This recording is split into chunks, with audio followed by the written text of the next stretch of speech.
Kisah Orang Kudus. Hari ini, tanggal 1 Agustus, Santo Alfonsus Mari de Liguori, Uskup dan Pujangga Gereja. Alfonsus Maria de Liguori lahir di sebuah kota dekat Napoli, Italia pada tanggal 27 September tahun 1696. Ia meninggal dunia di Nocera pada tanggal 1 Agustus tahun 1787. Alfonsus berasal dari sebuah keluarga bangsawan Kristen yang saleh. Orang tuanya, Joseph de Liguori dan Ama Cavalieri, mendidik dia dengan baik dalam hal iman dan cara hidup Kristiani. Ayahnya berpangkat laksamana dalam jajaran militer kerajaan Napoli.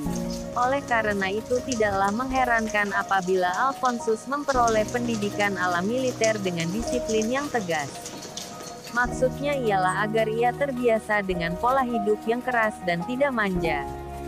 Sejak kecil Alfonsus sudah menunjukkan bakat-bakat yang luar biasa. Tak terbayangkan bahwa ia dalam usianya yang begitu muda, 16 tahun, sudah memperoleh gelar doktor hukum di Universitas Napoli, dengan predikat magna cum laude.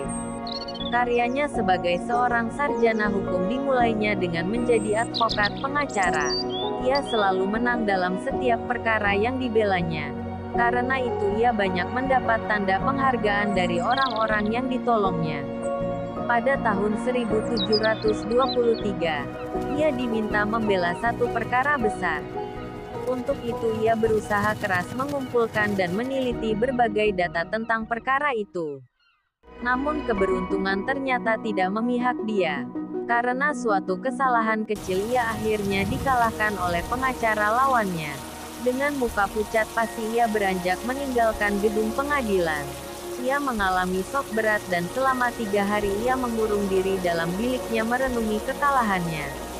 Di satu pihak kekalahannya itu sungguh menekan batinnya. Tetapi di pihak lain kekalahan itu justru menjadi pintu masuk baginya untuk menjalani kehidupan bakti kepada Tuhan dan sesama. Setelah banyak berdoa dan merenung di depan tabernakel, ia menemukan kembali ketenangan batin. Ketenangan batin itu menumbuhkan dalam hatinya suatu hasrat besar untuk menjadi seorang rohaniwan. Ketika sedang melayani orang di rumah sakit sebagaimana biasanya, ia mendengar suatu suara ajaib berkata, "Alfonsus, serahkanlah dirimu kepadaku." Alfonsus terhentak sejenak karena suara ajaib itu terdengar begitu jelas. Lama-kelamaan, ia sadar suara itu adalah panggilan Tuhan. Kesadaran ini mendesak dia untuk menentukan sikap tegas terhadap suara panggilan itu. Ia mengambil keputusan untuk menjadi seorang rohaniwan yang mengabdikan diri seutuhnya kepada Tuhan. Keputusan itu disampaikan kepada orang tuanya. Ayahnya sangat kecewa dan tidak mau lagi bertemu dengan dia. Biara pun berkeberatan menerimanya karena alasan kesehatan. Syukurlah uskup setempat meluluskan niat bekas advokat itu. Semenjak itu ia dengan tekun mempelajari teologi dan mempersiapkan diri sebaik-baiknya agar bisa menjadi seorang imam diosesan projo yang baik. Kesungguhan persiapannya itu terutama dilatar belakangi oleh cara hidup imam-imam masa itu yang kurang mencerminkan keluhuran martabat imamat, dan karenanya umat sering memandang rendah mereka. Alfonsus kemudian ditabiskan menjadi imam pada tahun 1726. Imam muda ini begitu cepat terkenal di kalangan umat karena khotbahnya yang menarik dan mendalam.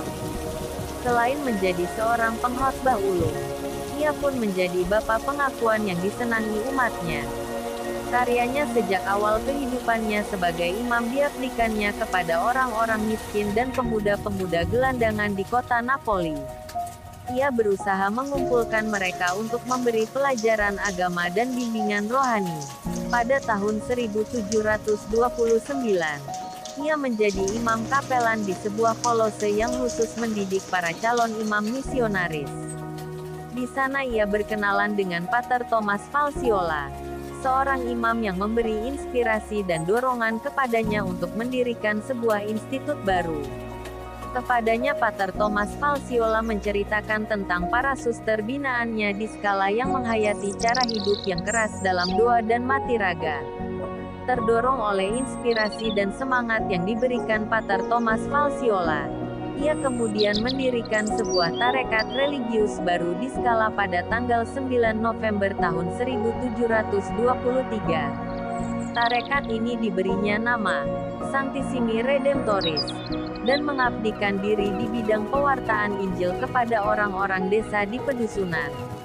Tanpa kenal lelah anggota-anggota tarekat ini berkhotbah di alun-alun, mendengarkan pengakuan dosa dan memberikan bimbingan khusus kepada muda-mudi, pasangan suami istri dan anak-anak. Pada umurnya yang sudah tua 66 tahun ia diangkat menjadi uskup Agatha.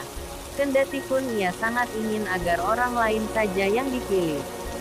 Sebagai uskup, ia berusaha membaharui cara hidup para imamnya dan seluruh umat di keuskupannya. Selain itu, ia menulis banyak buku, di antaranya buku teologi moral yang terus dicetak ulang sampai abad ini. Tulisan-tulisannya sangat membantu imam-imam teristimewa dalam bidang pelayanan sakramen tobat. Dengannya mereka bukan saja mengemban tugas itu dengan penuh kasih sayang, melainkan juga memberikan bimbingan yang tepat kepada umat. Karena sering jatuh sakit, ia beberapa kali minta boleh mengundurkan diri sebagai uskup. Namun permohonannya baru dikabulkan ketika ia berumur 80 tahun. Ia diperbolehkan kembali ke biara. Masa-masa terakhir hidupnya sangatlah berat karena penyakit yang dideritanya dan serangan para musuh terhadap kongregasinya. Akhirnya pada tahun 1787, ketika berusia 91 tahun, ia meninggal dunia dengan tenang di Pagani, dekat Napoli, Italia. Santo Alfonsus Mari de Ligori, doakanlah kami. Kakarla Channel.